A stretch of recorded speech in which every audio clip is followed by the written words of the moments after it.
Good afternoon. Welcome back to another rendition of the B&H Virtual Event Space. I want to remind everybody, if you are not already doing so, make sure you follow us on Instagram at BH Event Space. The easiest, best way to follow what we are doing and keep a tab on all the upcoming events. So at BH Event Space on Instagram. But I want to get started. I want to welcome back Mr. Esteban Toro, Sony Ambassador. How's it going, man? Hey Derek, how's everything? I'm Everything's really great. happy to be here. It's Wednesday in November, which means you own Wednesdays in November. Tony Gale.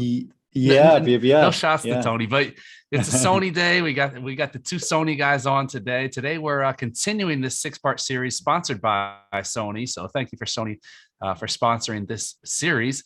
Part 5 of 6 today, we're talking gear. So we're talking traveling, what gear we're going to need. So I expect there to be some questions. This is usually everyone's favorite topic. So get your questions in. A special welcome to everybody joining us on Vimeo and YouTube and live stream.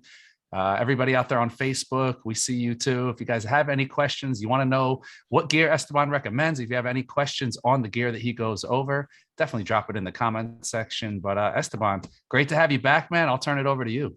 Thank you, Derek. Thank you so much. Hello, everyone. Welcome to this, the 5th episode. I'm very happy that we're all joining today here. We will discuss one of the favorite topics that photographers love to talk about, and it's gear, like what we will use for different projects, what I have used in the past, and especially, yeah, like my experience using them, and in general, having that confidence in using these cameras.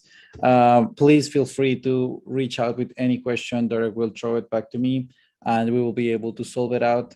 It's really important that we build this space together with as many questions as you have. And yeah, this is just a reminder. If you haven't watched the previous episodes where we have discussed several stories, we had how it was to travel during the pandemic. Then we discussed stories in Madagascar. We discussed stories in Ethiopia, in Namibia, in China, in Peru, in many other places around the world. So you can go and check them out. And we also work on how to develop these photographs in Lightroom. So how to post-process all these images, all this is in the B&H YouTube channel. So you can go ahead and check it out. If you have missed any of these episodes, it will be always available for you. And today, just to start jumping in the topic, we will discuss about gear. So the way I wanted to approach this class to understand what equipment I like to have with me and I like to carry with me when I'm traveling, I decided to take a project that I did from 2018 till 2020. It was a documentary series. It's called Aperture, A World of Stories, and we produced it with Sony in collaboration with the New York Times and the World Photography Organization. And we traveled to 5 countries. We went to Colombia, we went to Myanmar, we went to China, India, Nepal, and we also recorded here in the States. So in total, it's 6 countries. And I will approach the gear that we use, how we use it, why we chose that specific gear. Of course, you will see gear that was like trending in 2018, 2019. That was when we recorded. So of course, if you're wondering like why we're not using the latest cameras, it's because it's a 2-year-old project. So yeah, but I will just share with you some information about how we actually produce this documentary. If you haven't watched it yet, it's available. You can type www.estebantoro.com/aperture and you will be able to find it there. All the 5 episodes that we produce and some interviews behind the scenes, all the information is there. But right now, let's focus a little bit on how we did it and why we did it that way. So I'm going to share my screen with you. You should be able to see right now images, and I'm going to share with you the lenses and the equipment that I used to produce this documentary. The first one is the 16-35mm lens, the G Master 2.8. I will tell you, this is my favorite lens so far. It's absolutely sharp and beautiful, but we will discuss why it's so important to me, this one, after. Let me just jump into the next one. This is the 24-70mm G Master 2.8 by Sony as well. And then I have the 70-100mm G Master 2.8 as well. I have here the 85 1.4 G Master as well. It's a beautiful, beautiful sharp lens. And then I have this one that many of you maybe are not so familiar with, because I think it's a little bit old, and it's the 500G. This is not a G Master, it's a G only, which is a little bit lower quality than the G Master ones, that we also use for this, for recording this series. And actually, that takes me to the point that many of you might be wondering why I decided to use the 500 millimeter G and not the 200, 600 millimeter G Master. And the reason being for that is that the 200, 600 didn't exist in the moment that we were producing this documentary. So yeah, we just decided to use what we had in the moment. And in order to produce this documentary series, we use the A7 III. We use 3 bodies of these ones, and we use 2 A7R III. These were the cameras that were like top of the notch in the moment for producing this documentary, and the ones that were more accurate for the job we were producing. And this is the equipment we took to produce the trip. And we had, I also forgot, this image is a little bit smaller here, but you will see it. This is a A7S2. It was also the other body of camera that we used for the trip. Usually, well, we transfer this in these online videos, like, doesn't work so much, but I just want to share a little bit with you of the trailer. Maybe the sound will not be the best quality, but let's just try to show you a little bit, just a little bit of how it looks like, the whole, just the whole series. It has no sound, so don't worry. It's all available, the trailer and the whole series is available, as I told you. But as you can see, the most important is that you get an idea of how visually it looks like. There I'm looking at the New York Times, and then I'm looking into some other projects, and this is a little bit of how the general aesthetic of the video looks like. Let me just stop it here. Oop. And let's hop into some images that are the ones that I actually created for this series. So one of the images that I wanted to share with the start, I wanted to start with, was this photograph from the Mount Everest and the Himalayan chain near Nepal. And this is a picture that I was dreaming about when I decided to first time travel to Nepal. I was dreaming about an image with these beautiful mountains, this sharp and mystery light. And I was really, really crazy to create this, to produce this photograph. And one of the biggest challenge that I was facing was what lens to bring to the helicopter where I was going to fly in the early morning to be able to capture this photograph. And I was hesitant between 1635, 2470 millimeter, and the 200 and the 7200 millimeter lens, because I wasn't sure exactly how it was going to look and how close we were going to be able to get near the mountain. And in order to explain you this, let me explain you a little bit of the conditions of flying in this area. And it's the following.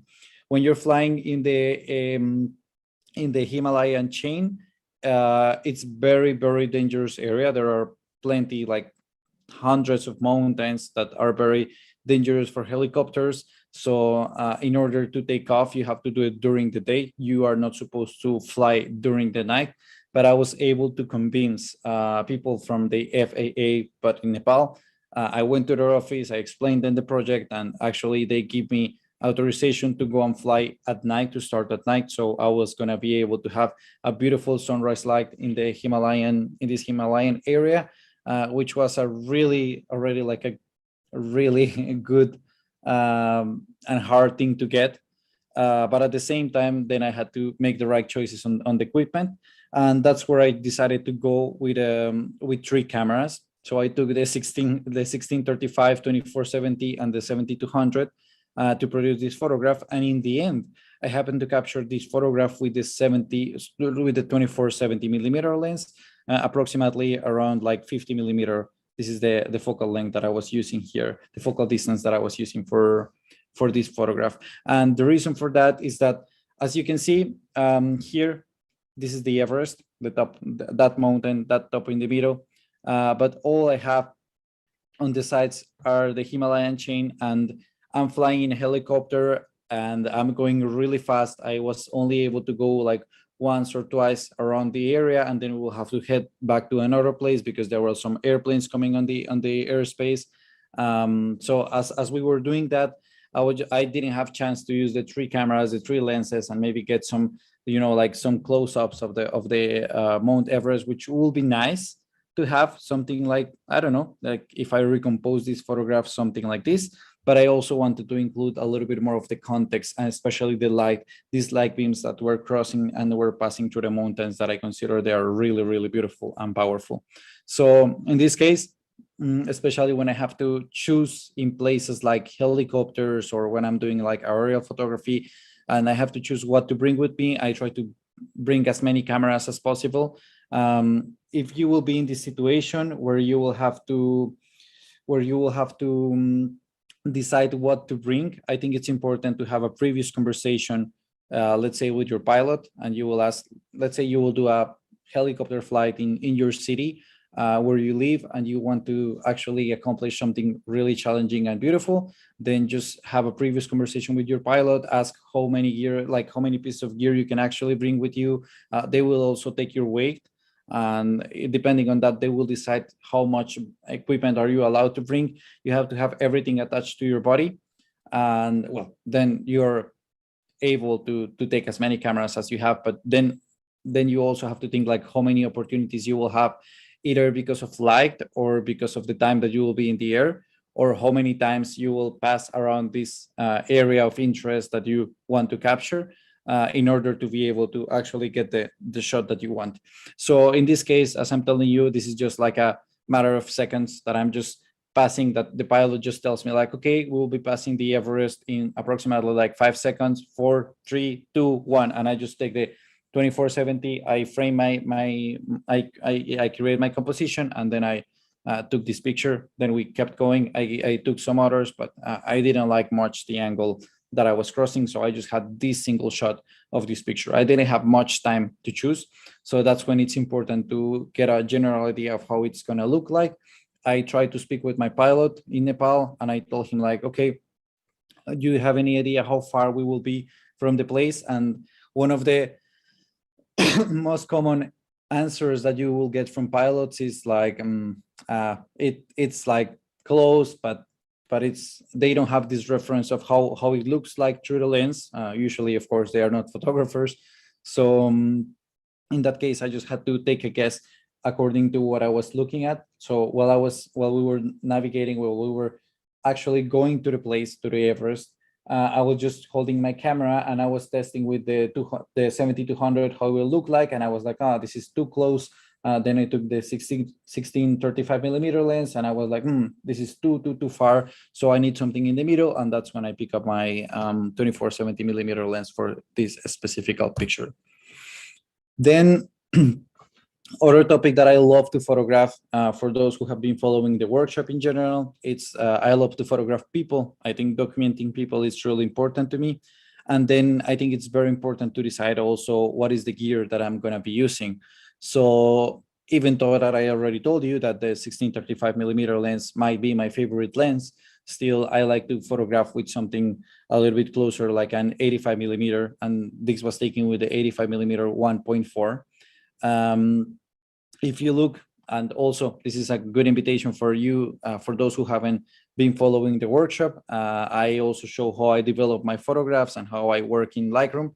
This is a picture where she's standing, I'm just getting out of a temple in Nepal, and this woman is just getting out of the temple, and I just saw her face. It's really beautiful. Like I was just fascinated by her face, and I just come to her. I ask her if I can take a picture, and if you look carefully, I'm using the window. There's like the entrance of the temple that acts like as a window that is lighting her face.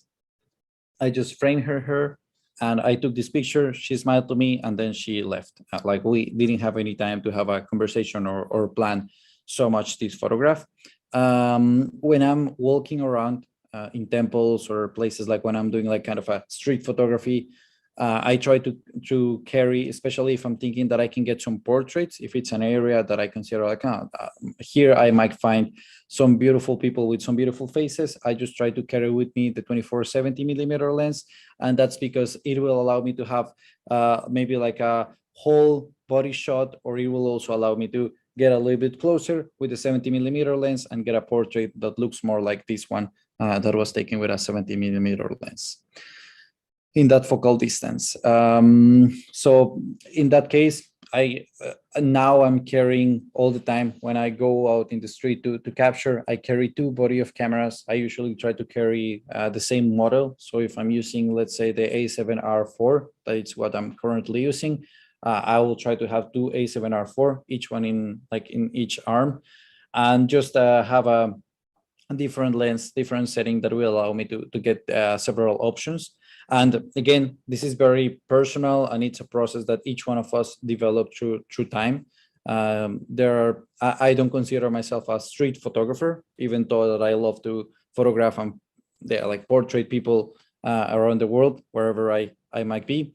I consider that for me, it's really important to have this diversity of lenses and being able to change the focal length and get like a more accurate portrait. So being stuck with a fixed lens, let's say like a prime lens, like only like a 50 mm lens or a 85 mm lens itself, it's a little bit dangerous to me, because sometimes I like to have like more space in the picture, and I like being able the flexibility of variate my angle. So that's very important. But once again, that's very personal in every photographer. I just suggest that this is how I approach it. This is actually in Kathmandu, near the temple where I took the portrait of this beautiful woman. In this photograph, nothing complicated. I was just walking around. I don't think it was the same day, but I was just like walking around, and then I just go with my 16-35 mm lens, and I found this place very, very beautiful. It's a little bit hard in general, to create a good composition there. If you have been in Kathmandu, near this temple, you will realize that usually it's crowded, it's full of people. Sometimes, if you're very lucky, you will see some monks around, and you can take some pictures with the monks. But in general, it's a difficult place to photograph. So since I wanted to avoid all these crowds, I just decided that if I get close enough to the temple and I lift up my camera a little bit, I was gonna be able to get like some context of the place where I was photographing. This is another style of pictures that I like to take, and it's more like again, like this documentary style where I'm just walking around one place. In this case, I'm just hiking up a hill near Kathmandu, and I'm just waiting for something to happen. So I just find this beautiful scene in front of me, and I just decide like, okay, I will stay here until something happens. Like usually it's a matter of waiting for someone or something to cross in front of your lens, and that will create the photograph. So I was just standing there with my 24-70 mm lens and my A7R3.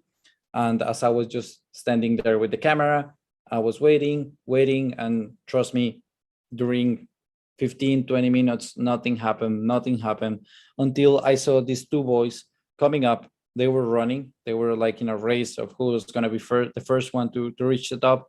And I thought like, okay, this is the shot. And I just framed my camera. I'm waiting there, and they just pass in front of me.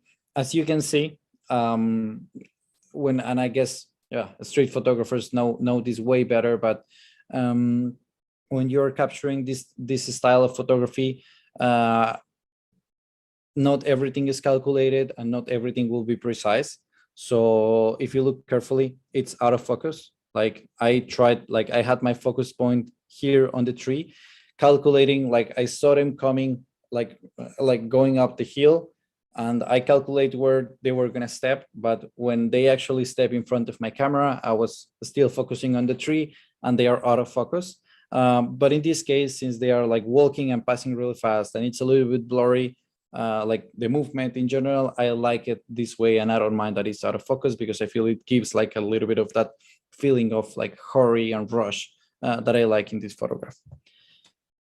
Then we will go to some more complicated scenes that are harder to capture, and one of those is the Holi festival. I will show you a whole body of work that I did in the Holi festival, but especially I want to show you, I want to start discussing this because it was really important to me to understand what I was going to bring for my trip to the Holi, for my first adventure to the Holi, and especially to understand how to protect my gear. I was very, very afraid because the very moment that I started with Sony, that was in 2018, I was coming from Nikon, and well, you know, Nikon, I had a D810 Nikon camera. It was a very strong body, like very big, very heavy as well. And I was really hesitant to go with the Sony cameras because I thought they were really small, a little bit fragile. They were not going to be resistant enough. So I was putting in a test my cameras for the first time. And I was really, really concerned about this trip because usually in the Holi festivals, for those who are not related with this beautiful ceremony, it's a ceremony in India that takes place when the winter is over and the spring is starting. And they celebrate the beginning of the spring, and they do it showing plenty of color powder, water, dancing, crowds, singing. It's absolutely amazing and beautiful, but at the same time, it's really, really hard to photograph and to protect your gear, and you need a really strong gear. So as I was telling you, I was really afraid to switch to Sony in that moment, but I decided to take a risk. I thought like, okay, this is a good moment to test these cameras. And actually, yep, they got very into dust, water, and we will discuss that a little bit after. And I'm going to share with you some beautiful experiences that I have. But I just wanted to share a little bit more of images before we jump into the Holi festival. Parades, it's another topic that I'm really interested in photographing. Usually they create a good scenario for pictures. They help you to, there's a lot of people being very spontaneous. They don't care about cameras. Usually there are plenty of cameras around photographing them. So it gives more naturality to the photograph. And that's what I try to get in this portrait. So as he's walking with his instrument, I'm just getting close to him and walking around him. And I decided to focus on his fingers that I consider a little more important than his face. And that's how I did it. And I did this photograph with the 16-35mm lens in something around like 20mm focal length. Again, I love, but this is very hard to get. I love the aesthetic of the 16-35 because it allows me to give a little bit more of context. So when you as a viewer look at this photograph, you don't only see the kid who is like looking at me, but you can see a little bit of the crowd and how the architecture around looks like, that I would not be able to get if I'm shooting with a, let's say like the 70-100mm lens that I carry with me generally for other pictures, but not portraits. That being said, I want to emphasize that I love the fact of being really close to my subject. I love to be as close as possible, that they notice me, that they see my camera, that they look at me. It's really important for me that I have their eyes on me for my portraits. So yeah, this was with a 16-35mm lens, the G Master one. And here, this is a different scene. As you can see, if you compare how, if you can notice a little bit of the difference, here you can see how the camera is close to the subject. But in this one, although the image is really, it's a close-up, it's not so close from the photographer, who is me in this case. And that's because I'm using a telephoto lens. And the reason for that is that I'm standing here in a balcony. This is the 5th day of the Holi festival. I'm in a temple just celebrating with them. And I just decided to go in this balcony. I had to wait. I remember the ceremony starts at midday, and I had to be at the temple around 6 a.m. to save my spot, because there's a lot of people who go to this balcony just to see and enjoy the Holi celebrations. So I just had to be 6 hours earlier get my spot. So I get really early there. I look for a place where I thought it was going to be a good choice, and I just stay there. And of course, this is a situation where a 16-35 millimeter lens will not work, and I will need to take something like a longer focal length, and that's where I took my 70-100, and I shot this photograph at 146 millimeter approximately. I'm just getting closer to her, and I'm just literally in the position of a hunter, just looking with my lens and like with my eye. This is very funny, and I would love to. Well, my cameras are just behind here, but just imagine that I have my camera here, and I'm holding my camera and I'm looking through the viewfinder with my right eye, and with the left one I'm also looking what's happening. So it's hard. It's a very complicated task to do, but in general, if you're able to see some movement or someone who's looking or something that's happening here while you're still looking, trying to frame a picture on your right eye, it helps you to be really fast and change your subject, especially when you're in this hunter mode,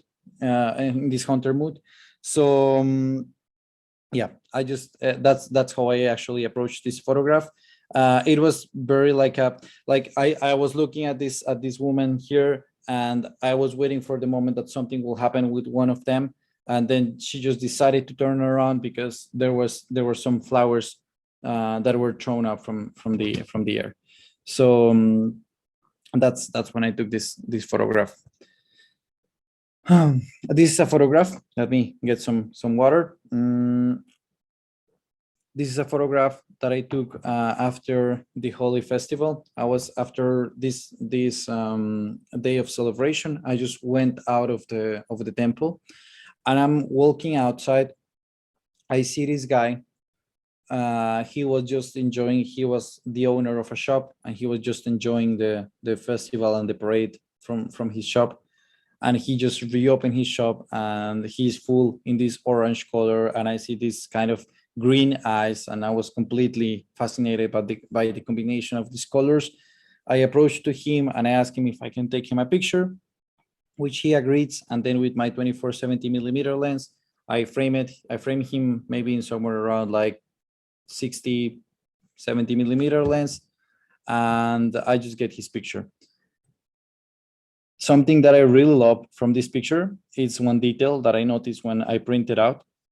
And if you look carefully, you will see in his eye, he has in his both eyes, he has these blue dots, and these two blue dots that looks like painting. I noticed them when I was actually printing this photograph. And the beautiful thing is that this is, I guess, some kind of color that got stuck there in his eye, and that's where I actually got this photograph with his beautiful story in the background. I decided intentionally to hide the store because it was not as powerful as his face.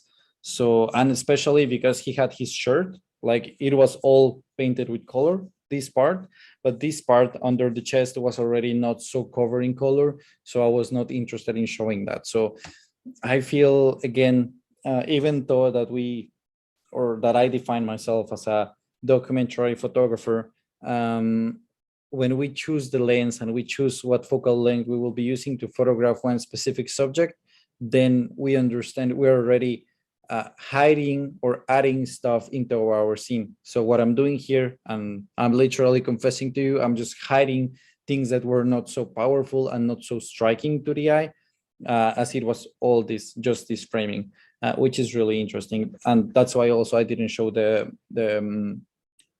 background that will be his shop, that I would normally maybe include if I have the 16-35 millimeter lens there with me.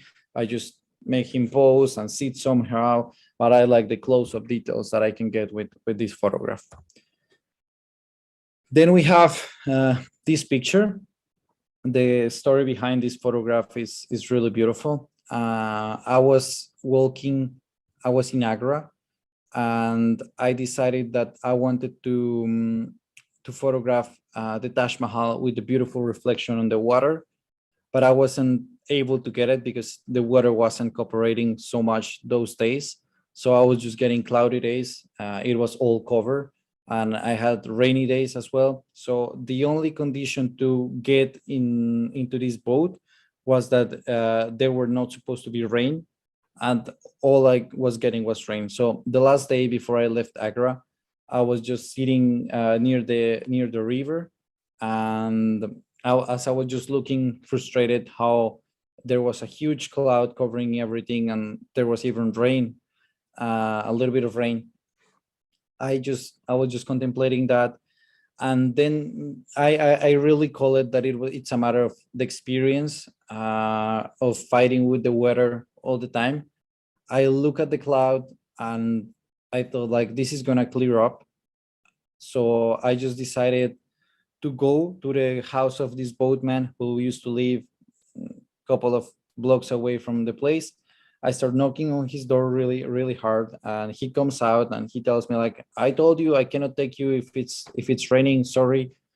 And I just decided to offer him maybe like $100, something like that, and he was really, really happy with with this money.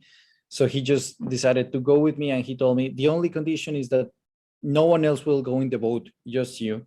And I said like, okay, I don't see it as a big problem. And as we're getting into the boat, there was a voice that was coming on the side and was screaming like, wait, wait, wait, wait. And I saw her running with her sari, that is this beautiful dress. She was running towards us, and I saw her, and I just look around, I like look at this guy, and I told him like, please, like, let her come, and if you want, I will pay you more. It doesn't matter, just let her come with us. Which he says like, all right.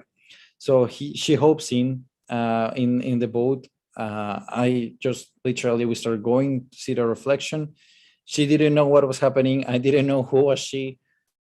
I just asked her to sit on the top of the boat, and she starts looking at her dress. And in that precise moment, the clouds come up, like opens up, and the sun come up, and I can see a little bit of the sunset. And I was just taking the photograph. Really, really, it was amazing. It was one of these pictures that you're taking and you just feel like, wow, this is a very powerful and beautiful image. And yeah, she was like, it just happened for a matter of less than 1 minute.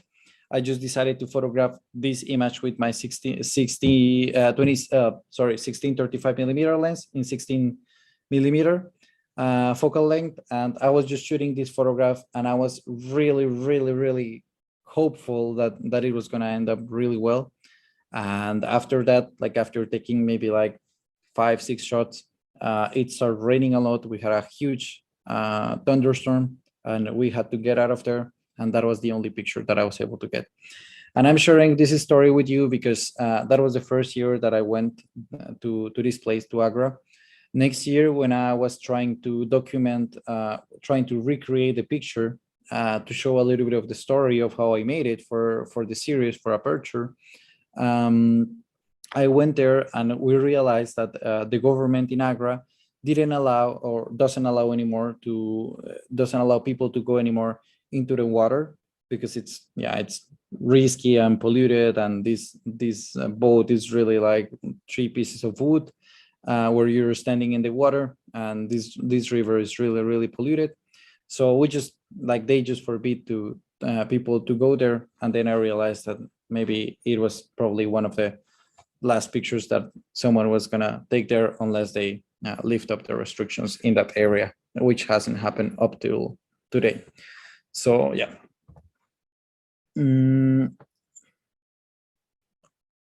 I'm talking a lot, and I haven't given the space if we have some questions, guys. So if you have some questions, throw them in the chat, and Derek will send them to me. I don't know, Derek, if we have questions so far, so I can answer before I jump into this one. So far. Why they are so shy? I know, everyone's quiet. All right, guys. If you have captive audience. All right, guys, if you have questions, throw them to me. But yeah, all right, let's keep going. So here we have another image that I was really interested in getting while I was on my first trip in India, was to photograph this beautiful staircase. They usually, what you have on the bottom of this staircase is just water. So women go in the early morning to collect the water. They go with buckets, and they just go and collect it and bring it home. So and this used to be also an area for like for socialize and to gather with the community, but it's just now they just have the water, yeah, the water for the community. So I just decided that while I was going, I went like 3 days in a row and I couldn't see any woman actually getting the water. And I realized the reason for that was that women go in the early morning because it's not so hot. But I first tried to go, try to get some beautiful sunset light to see, you know, like a dramatic moment there. And then I realized that I had to go really early, almost like before for sunrises in the morning. I had to go there to actually catch the photograph. And since they were not like posing for me, but they were just like doing their job, and they are like, especially in this area that is Rajasthan, women are very conservative. They don't like in general to talk to men, and they are not allowed sometimes. I was just going there with my 70, sorry, with my, yes, my 24-70 millimeter lens, and I was just getting close enough that I will not be bothering them, but as well that I will be able to get the shot as I was imagining it. And first I tried, like, there were like 5 women who start coming into the stairs, and they were collecting water, and I was taking some pictures, trying to be really quiet. And that's where mirrorless cameras are like absolutely magical, because they are like very, very quiet, and I was able to pass there like unnoticed, and that was really important to me. Then I was photographing the Ravari, that are these beautiful men that can be distinguished because they have this beautiful mustache and these beautiful colorful hats. They wear like these white dresses and these like I don't know, like triangle shape shoes. And I was photographing them in their place. I was really excited to find them, but they were really hard to find. I'm not going to spoil the series for you. So actually, if you want to go and understand who are they and how I found them and how I did it, just go and watch I think it's the 4th episode of the series, Aperture, and you will be able to understand all the story. But basically, this is in the Blue City in Jodhpur, India. And when before I traveled for the first time, I didn't know exactly what lens to bring with me, because I didn't know how the space was going to be. So I realized that as I was there, I realized that the place was really, really, really narrow. The streets are really, really tight, and I had to get there. But I was first with my 24-70 millimeter lens, which I thought it was going to be sufficient enough. But reality is that I was just standing against the wall on the other side of the street, trying to catch the whole, you know, like the whole angle with their feet, and these curtains that are hanging on the top, and this beautiful lady who's working inside the house, while these Rovari are just sitting there on the street.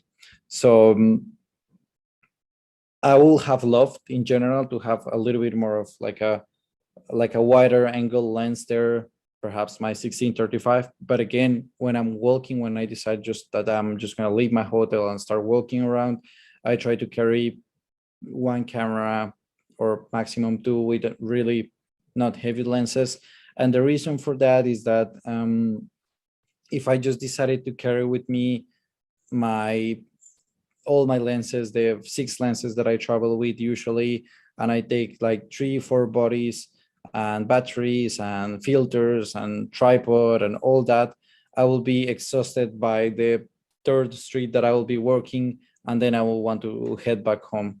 So in order to be able to feel fresh and being able to walk, I just take the minimum equipment as possible. And sometimes it means that I will be losing opportunities because I don't have the right lens that I will be able to get. So yeah, it's just something that happens, and I know it has happened to many of you. I lead workshops for photographers, and many of them always ask me like, Esteban, I have all this portfolio of lenses, which one should I be taking with me? And it's always hard to give like a direct answer, but I think the answer for that is always take what you feel comfortable with to walk for the whole day. because that's what you actually have to do when you want to catch these photographs and these moments, is just walk around with your picture, with your camera, getting some pictures, feeling light, feeling comfortable. And many times people say that these things are their cell phones. So if you feel comfortable with your cell phone, just walking with your phone there, just do it like that way. Or you can have a really small camera like this, these very compact cameras that helps you to feel comfortable with. So if you want to go with that, go ahead. But something that really helps you to feel comfortable helps a lot. Of course, again, and this is one of these examples, I feel you will love to have more, like a wider angle, then you will be missing it. I will love in general, maybe this is a thing that happens a lot with photographers, and is that we remember all these places, how they look like, and what was on the other side, and things that you cannot see in the frame. Maybe you as a viewer think like, oh, but this is good, like they are on frame. But I remember there was like this beautiful, the house goes to the left side and it's really beautiful with the stairs. So I really wanted to get a little bit more of the angle there, like of that, to include it in my composition, but I couldn't, simply because of the narrow, very narrow street. And some other times you're luckier and you can take more pictures of the Rovari, as I did. So here I'm with the 16-35mm lens. I'm using my wide angle, and I'm able to capture him in this beautiful facade of his house.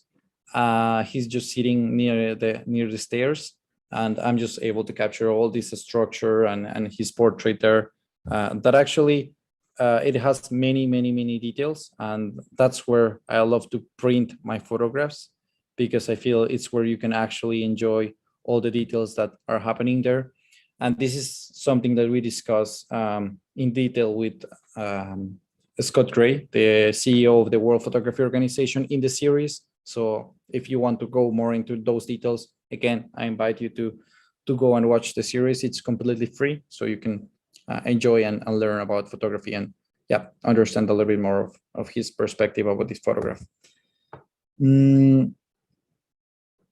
I told you that the stairs, these are the same stairs where I was photographing I was photographing this woman. Oh, I don't know why it's getting out. Yeah, I was photographing this woman. They are the same stairs. So I just, while I was waiting one day for the women to show and collect some water, I saw that kids after school, they just go out and start jumping and start playing with the water.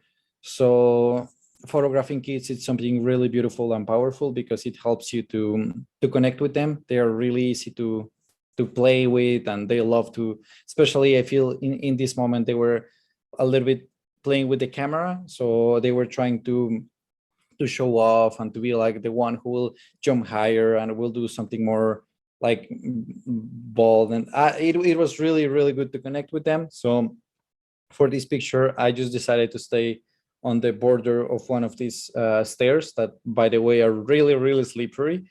And next year I just fell down of one of these with my camera, and yeah, it was a whole adventure. But yeah, that's how I took this photograph, just by discovering. This is taken with a 24-70mm lens in 24mm.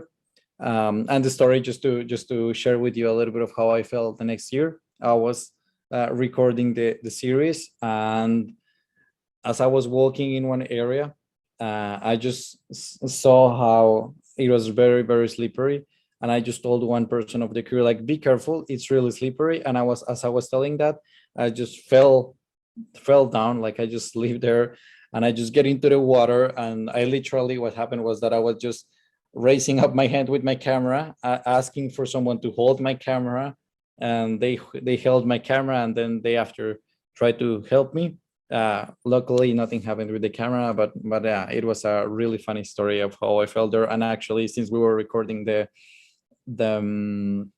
series, we have the footage of how I felt, which is really funny, but I'm not going to share with you today. You can see here I'm just taking some other photographs of the kids playing in the stairs. Here I just decided to reframe it and have this like kid jumping on the top. which I think gives a little bit more of action, and you can see, well, a little bit more of the kits that I was showing you. This is again with the 24-70mm lens. Here I'm in sandstorm in the middle of the desert. I remember that as I was walking in this area, the Ravari who was leading me in this camel, he was really concerned that we were waiting for the sunset, and the sunset didn't come, of course, because there was a huge sandstorm that happens really, really fast. And he was just concerned that I was not able to get my picture. And I was really happy to have this sandstorm because it's absolutely powerful and beautiful, and it's really like, yeah, intense this moment. And the wind was so strong. You can see it on his dress. He's going completely to the east, and I was in the front of this camel, and I was trying to actually get something in focus, but everything, all the dust is coming in front of you, that is really hard to focus. And again, this is one of these pictures. If you look carefully, the focus is on the camel, not on him, because all these moments happen really fast. But again, I even have printed out this photograph, and I love it, even that it's not the perfect technical picture. Now that we're talking about like gear and technical stuff, because it really transmits something to me. For this photograph, and I think this gives me a beautiful reflection of what happens nowadays in our world. It was in 2018, and it was one of these moments where like doing lives was really like a big thing, and it was like, I don't, maybe it was a new feature. I think it was on Facebook. And I really wanted to make a live and show how I was going to capture the sunrise. I was just waiting in the Jamuna River. This is near New Delhi. I was just waiting for the sunrise. And my producer just gave me that day the SIM card for my cell phone. And I was trying to get good connection. I was like live streaming, and the live stream was really, really slow. It wasn't working, and I was really frustrated because I really wanted to share it with my audience. And at some point, I'm just frustrated there. I have my camera here, and he tells me like, Esteban, and I'm like, hold on. And he's like, Esteban, and I'm like, hold on, that I'm trying to fix something. And he says like, look up now. And I just decided to, just raise my head, and I just saw how these kids were feeding all these mountains of like birds. They were just coming there to get fed by them, and I was completely amazed. I just decided to throw my cell phone. It just fell down into the boat, and I just started taking the pictures with my 16-35mm lens. So here you have the final product of how it looked like that morning. And it really made me understand that, well, that was in that time the lives, but now we have, I don't know, like maybe Instagram stories, or, well, I don't use TikTok, but like TikToks and all that stuff. And in the end, like, that live really didn't matter as this picture did. I love that that my producer was so insistent in trying to get me taking the photograph. So this is the one that I got. This is about Harish. This is a ballerina, transgender ballerina that I photographed in northern India. This is the 5th episode of the series. I don't want to spoil you. It's just, I just want to tempt you a little bit to go and then watch the series after. But basically, we woke up really early in the morning to photograph, to make a beautiful portrait of her. I was documenting her story. And then we just decided to pick up her favorite lake. This is the Blue Hour. And she told me that she was able to play with fire, and she is really, really talented with it. So I just decided that it was going to be really beautiful to combine the Blue Hour in the background with the yellow of the fire in the foreground. And she just started posing for me and dancing and moving and showing me a little bit of what she's capable of doing. And I just document her with that. This was one of these situations that were really challenging to get, especially because I was planning to use a 16-35mm lens, but as I was pointing to her, it was too close, it was too far. So I had a lot of delay, and this structure, this structure in the background didn't look so far. that I was really glad that, and the moment I just had the 24-70 in my backpack, I just switched lens and I just took this photograph.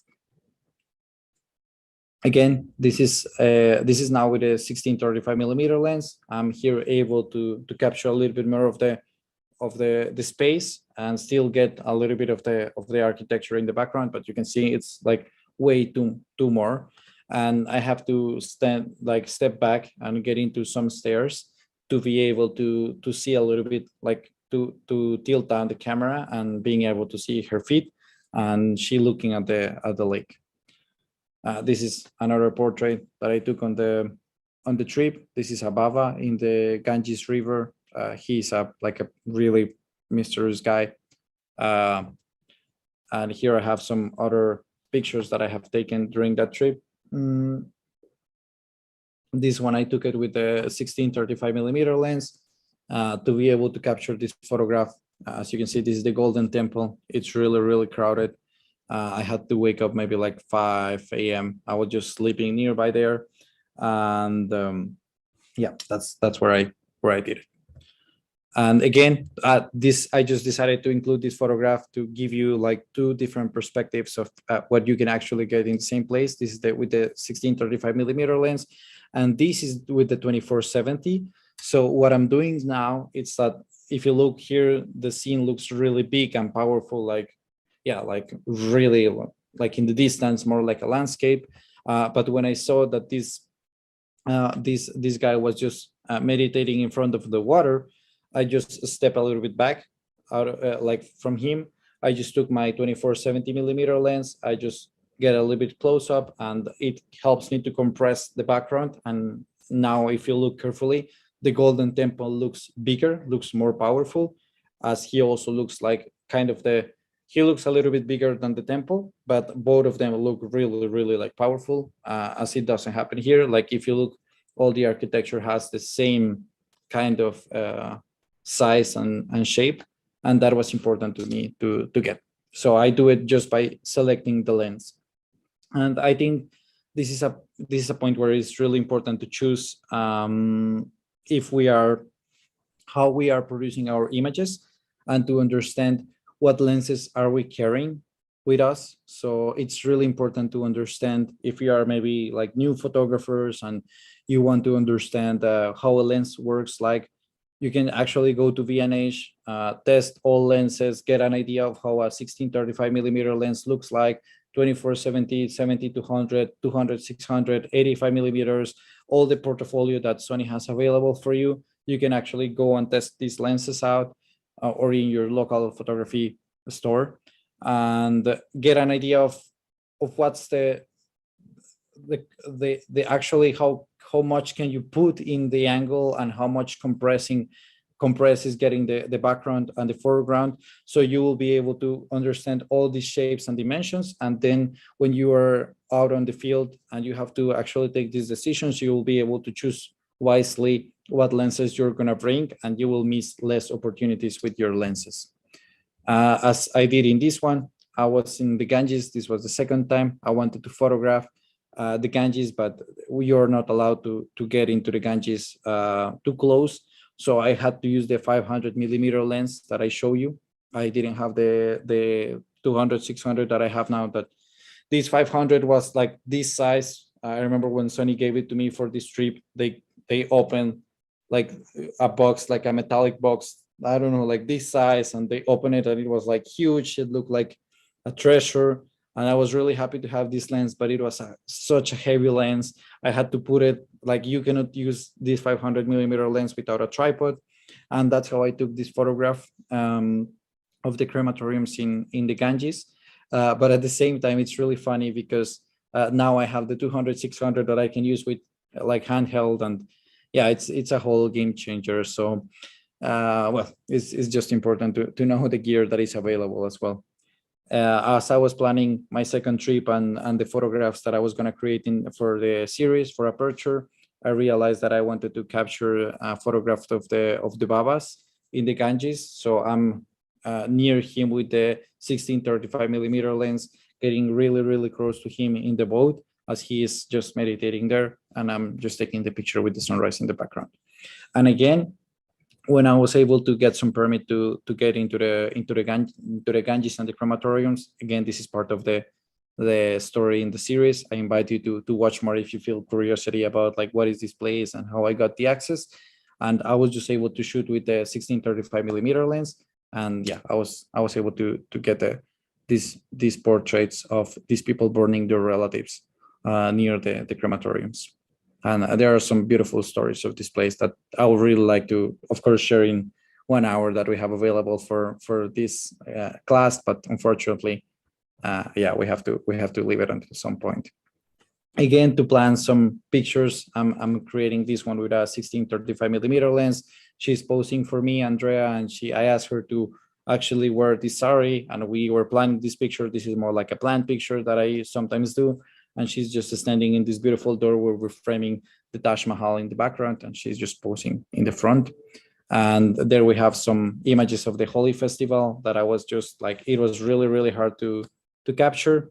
But again, I'm using my favorite lens, which is the 16-35mm lens, because it gives me it allows me to get the feeling of the whole Holi festival, the whole temple. And especially I love how this guy is framing the background, like in the middle of the foreground, and he's trying to exit. So it gives a lot of, I feel like this picture is moving a lot because you have all these hands going towards the left side of the picture, but then you have this guy who's trying to exit in the middle, and you have all this dust that basically is getting into the camera at the moment that I'm taking the photograph. And I brought some other pictures, but I just want to, we have, I think 1 or 2 announcements to make about our next classes. So I would love to leave it at this point and have some Q&A if we have some questions over there, and yeah, and give some of that information. So I don't know, Derek, if we have some questions so far. Yes, we do. We do. Jim asks, you know what? This kind of leads into what we were talking about with events coming up. So we might as well address it now. Jim on YouTube is asking, are we still doing the photo walk on December 12th? Yes, we are. Yes, we are, Jim. We're going to get that up. Probably that'll be on the site by tomorrow. So that will be on a Sunday. We are doing a rare event space event on a weekend. You know what, we wanted you guys to be able to come out. We know how hard it is. A lot of people are back to work now. A lot of people can't get out during the week, so we do understand. So I put my Sunday plans aside, and I'm going to be kicking it out with you guys and Esteban out in the streets of New York. So we hope everybody can get out. Again, that's going to be Sunday, December 12th. We will have that up on the website tomorrow. So that'll be up by tomorrow. You guys can go register for that. And I would love to see all you guys out there. So anybody who's local to the New York City area, it's going to be Esteban and I together out there tearing it up in the streets. All your questions will be answered. We'll show you guys how to approach people on the street, how to tell stories. It'll just be a great chance to really dig in. It's so much different. I feel like not a lot of people want to ask questions over like a virtual event, but when you're in person, you have it there. It's because it's more conversational. It's in the flow. So hopefully I will ask you many questions, Eric. I will ask you how to photograph people in New York City. We discussed this before. This is how we started. I'm throwing you into the fire, man. You're going into the fire. When you go out in the streets with me, it's like you get one example and then that's it. You just got to go. It's trial by fire around here. So all right, Jim, we hope to see you there. We're going to keep it with the questions here. Bikash on YouTube is asking, what's your favorite lens? What is your all-time? What stays on your camera the most? 16-35mm lens. That's my one to go. Before I switched to Sony, it was the 24-70. That will be my second favorite. But then after I switched I used to use the Sony has the 14-24mm lens, and Sony has the 16-35. And I was wondering like, well, I really need to repeat the 24-35, and I am absolutely in love with the view that the Sony one produces, and that became just my favorite one. Awesome. So 16-35 there. I do want to point this out because it kind of leads into the next question here coming from Greg joining us on Zoom about the woman in the boat shot. A lot of your images, man, you're a master of available light. You just have a beautiful command of where the light's coming from. And I know I always fanboy over your work every time we have you on, but there's there's a lot of people who they're afraid to push their gear to the limit.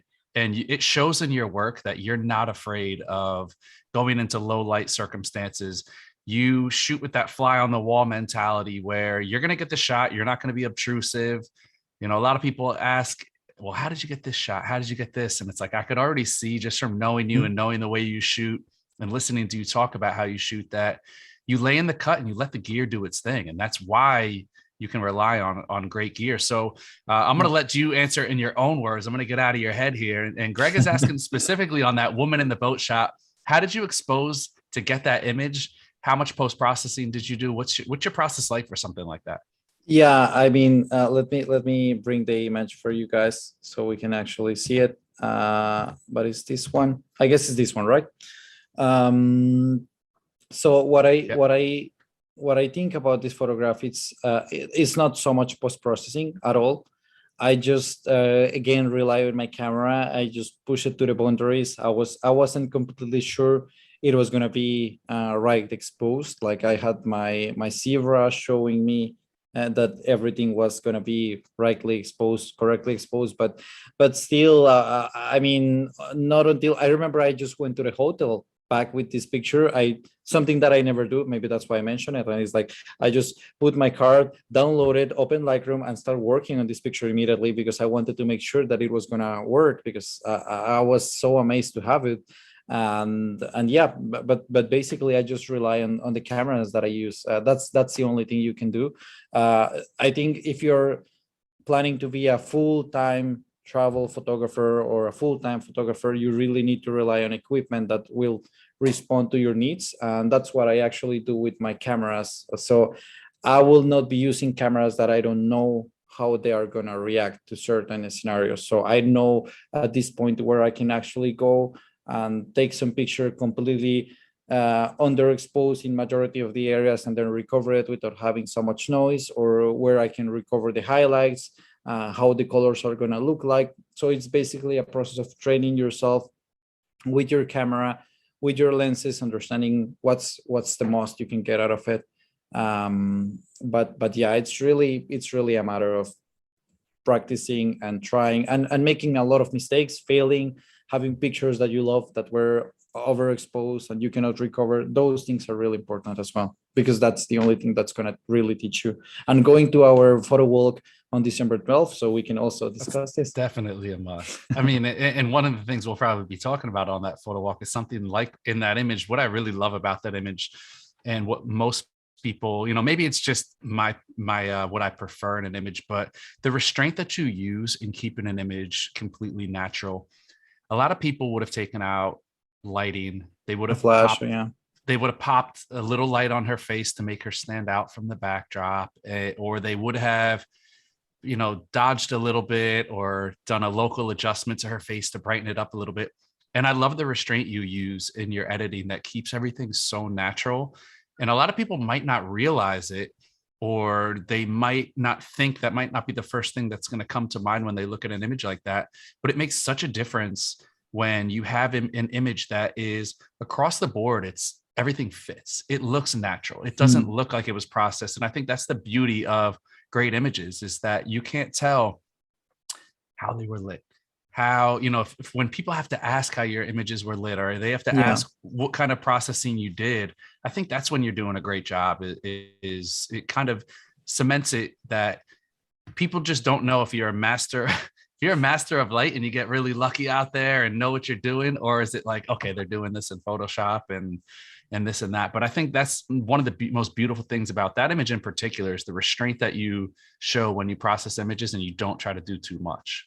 And I can tell you about this one. I was really, really lucky. So, and I feel many photographers, I think at least my favorite photographers, I think they're also very lucky. And they don't like, and they're like, sometimes you don't go out in the street thinking like, oh, here I will have this light and the person will come, and sometimes it just happens, but you have to be ready for that moment with your camera, understanding it, having the right settings, the right lens, the right composition, having everything ready. And if you're lucky enough, then boom, you got it. And then you have a beautiful shot. And that's what you have. It's just like gambling with life. I feel it's something like that.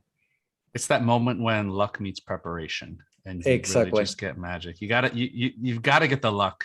Any street But photographer, any travel photographer, you got to get lucky, but you have to be also prepared when you do hit that. yeah, and I think if I will have planned this picture, I wouldn't haven't gotten it. Like there's no way to plan that picture at all. So a lot of luck. Yeah, That's and definitely. trying and being out there trying and trying. I tried 4 days in a row trying to get a picture of the reflection, and I couldn't get the image that I wanted, and then I got something better, which is really beautiful Yeah. Well, when it Greg happens. agrees. Greg says it's exactly what he was thinking. So see, Greg, it's not just me. A lot of people do notice those little things, the little details and images. So it's not just me. That's good. Okay. Yeah, I'm on the right track here. Now I yeah, do want to throw in, we have another comment or question on YouTube asking about camera requirements for the walk on the 12th. So we'll throw it out. We'll go back to that. Anything. Um, anything. I tell people all the time, if you have a cell phone and that's all you have, bring it Bring out. it. I think there's nothing more satisfying than teaching people the power of telling a story and telling, taking images and documenting your life. And it doesn't take a professional camera or any different type of camera. Whatever you have, bring it. If you don't have a camera, you just want to come along and enjoy the ride, we welcome that Yeah, as well. So, yeah, or being a model. We might need a model from time to hey, there time. you Yeah, go. why There not? you go. To compose something. Yeah, Guys, let's not forget about the next class.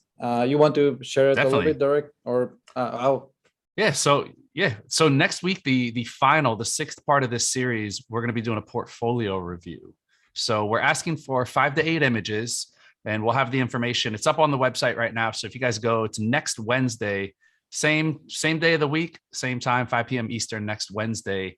We're going to be looking at portfolios. So get together a small collection of images, again, 5 to 8 images, and we're going to be looking at them as a collection.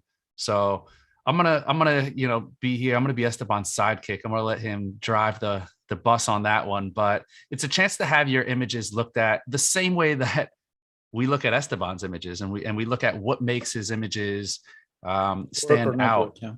Yeah, yeah, Yeah, definitely. So it's a very good chance to have your images looked at critically and honestly. So definitely get those images in. We have the information of what we recommend size wise and where to send it to. So it's going to be Esteban at estebantoro.com, but all that information is up on the website. and I want to especially encourage you guys to send your images.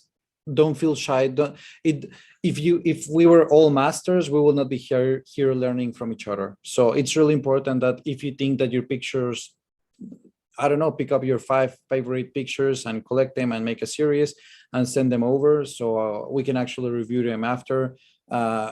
This is not personal. This is not against like some specific person, or this is just about how to grow together. And maybe as a community, we can understand what might work better for a next opportunity that you get into that location, or when you will be in that situation where you will be taking that portrait.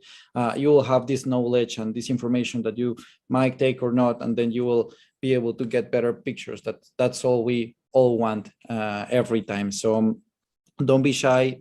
I know every time that I do photo critique, people is afraid to show their images because they feel like they are not good enough. But that's the whole point, that you show pictures that will be able to be criticized, and that we can discuss, and that we can see what is working and how to improve things. And don't be shy to send them over so we can actually have beautiful portfolios for our last session next week. Definitely. And Diana's asking if they should be from one location, from several locations. I say get them in.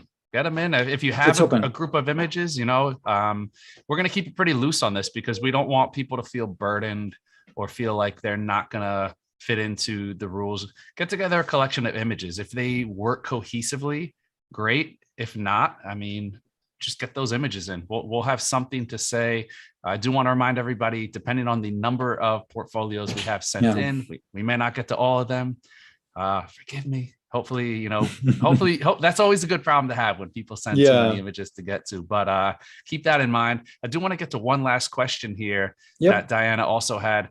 Do you use any type of protection for your gear?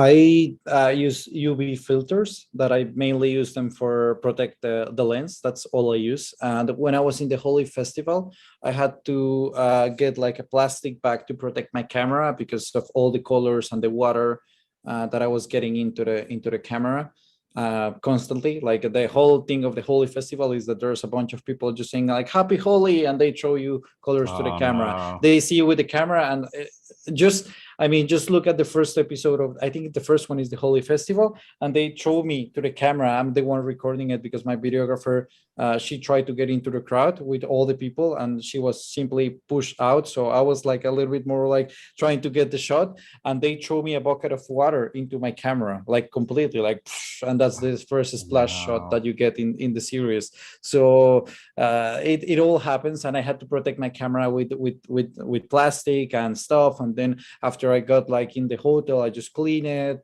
carefully, I dry it, I let it, like around dries. But it worked out. The camera, all cameras are still working, and they work very well. But that's the only, I mean, just that when I protect like really hard my cameras. Besides that, I just use them as they are, and they work really, really fine.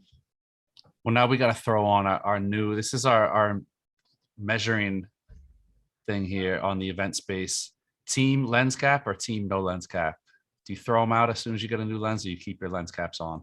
I never keep my lens cap. Yeah, I never do. Like, Got yeah, another one for team no lens cap. If we want to know out there, let us know in the comments section. Are you guys team lens cap or team lens cap? I don't even know where mine are. yeah, So me neither. They should be somewhere. there we go. So there will be no lens caps on December 12th. That's the only thing you cannot bring today. That's the only thing you can't bring, is you can't bring any lens caps. We don't want to see them on. We've seen too many tragic shots missed by somebody who had their lens caps still on. Yeah, all the time. No. I know.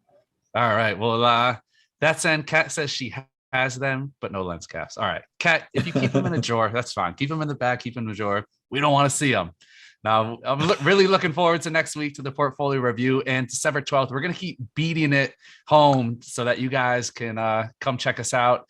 It feels great to be able to get back in the streets out there with you guys, do some in-person stuff. So December 12th, we will see you in the streets of NYC. Next Wednesday, we will see you back here for the portfolio review. Make sure you definitely check out Esteban's work on Instagram. It is Esteban Toro M, as in Martinez, on Instagram. And make sure you go throw us a follow as well at BH Event Space. Don't worry, we don't spam you on Instagram. We just let you know what events we have coming up so that you can join us every day, Monday through Thursday, here for wonderful free education. But that's all we have. Another rendition of the BNH Virtual Event Space is in the books. I want to say a huge thank you out to all of our viewers out there across the platforms. And of course, Esteban and Sony for sponsoring today's event. We'll see you back here next week. Everybody have a good night.